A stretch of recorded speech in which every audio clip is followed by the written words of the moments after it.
દાહોદમાં એક ચકચારી બનાવ સામે આવ્યો છે, જેમાં ગતરોજ મધરાત્રે 7 જેટલા તસ્કરોએ દાહોદ શહેરના ચાકલિયા રોડ સ્થિત મેઘદૂત સોસાયટીમાં ચોરીના ઈરાદે ત્રાટક્યા હતા, જેમાં 4 જેટલા તસ્કરોએ એક મકાનની બારીના બહારથી સળિયા કાપી મકાનમાં પ્રવેશ કર્યો હતો અને ચોરીની ઘટનાને અંજામ આપે તે દરમિયાન જ મકાનમાં સૂઈ રહેલો સંકેત શાહ નામક વ્યક્તિ જાગી જતા તસ્કરોએ સંકેત શાહના માથામાં હથોડા વડે હુમલો કરતા બૂમાબૂમ થઈ હતી। આ દરમિયાન 4 તસ્કરો સંકેત શાહના બેડરૂમમાંથી લેપટોપ, 2 મોબાઈલ ફોન, રોકડ, સિલક તેમજ સોનાની ચેન લઈને ફરાર થઈ ગયા હતા। તસ્કરોના હુમલામાં ઇજાગ્રસ્ત થયેલા સંકેત શાહને તાબડતોબ હોસ્પિટલ ખાતે સારવારથી લઈ જવામાં આવ્યો હતો। આ સમગ્ર ઘટના સીસીટીવી કેમેરામાં કેદ થઈ જવા પામી હતી। જો કે આ ઘટનાની જાણ દાહોદ પોલીસને કરાતા એએસપી વિશાખા જૈન તેમજ સ્થાનિક પોલીસ ઘટના સ્થળે દોડી આવી તપાસનો ધમધમાટ આરંભ કર્યો હતો।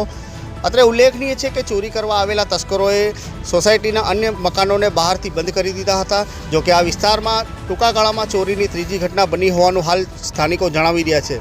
ત્યારે આ બનાવમાં ઇજાગ્રસ્ત થયેલા સંકેત શાહ હાલ સ્વસ્થ છે। આ સમગ્ર ઘટનાને લઈ દાહોદ પોલીસ દ્વારા તસ્કરોને ઝડપી પાડવા ચક્રો ગતિમાન કર્યા છે।